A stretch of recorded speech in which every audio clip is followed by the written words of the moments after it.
নাম তানিয়া পাল। আমার বাড়ি তারকেশ্বর। তো আমি বিভাগ ক। আমি একটা আবৃত্তি বলে শোনাচ্ছি। আবৃত্তির নাম তিলোত্তমা।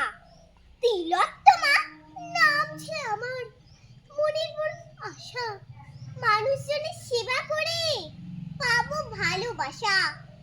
ইচ্ছে ছিল ওই আকাশে দেব আমি পারি, কিন্তু আমি ভুলে গেছিলাম আমি একজন নারী। নারী ডিউটি করতে আমি পাইনি কখনো ভয়। সমাজটাকে আমরা যেমন ভাবি তেমন মোটেও নয়।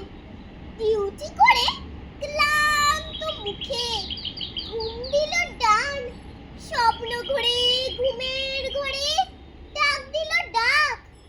বাবা মায়ের অনেক স্বপ্ন, মিলবো মিলে ডানা। ওই রাতটাই আমার ছিল জীবনের শেষ রাত। দুষ্টু কাকু দুষ্টু চাচা কেমন জানি করে, হঠাৎ গাড়ি থামিয়ে আমায় নিয়ে পড়ে। কাকু জেঠুর মতো নয়, দুষ্টু লোক ওরা। মা গো আমার গাড়ি ছাড়িয়ে দাও না সাদা ঘোড়া। দুষ্টু কাকু দুষ্টু চাচা থাকুক না ওদের ঘরে। ছোট্ট বাচ্চাদের নিয়ে কেন অসভ্যতা করে? আমার কিছু ভাল লাগে না, স্কুলে বাসে ভয়।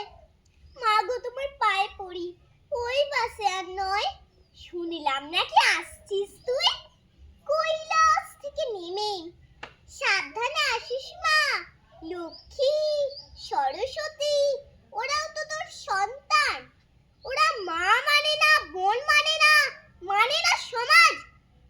দুর্গারই এক রূপ, সেই দুর্গার অপমান। সবাই বেচ্ছ হয়েছ। জাগো নারী, জাগো নারী, শৈব অপমান। লড়াই করে আনতে হবে নিজেদের সম্মান। আর কোনো দুর্গা যেন অসম্মানিত না হয়। নমস্কার। এই আবৃত্তিটা ইন্টারনেট থেকে নেওয়া।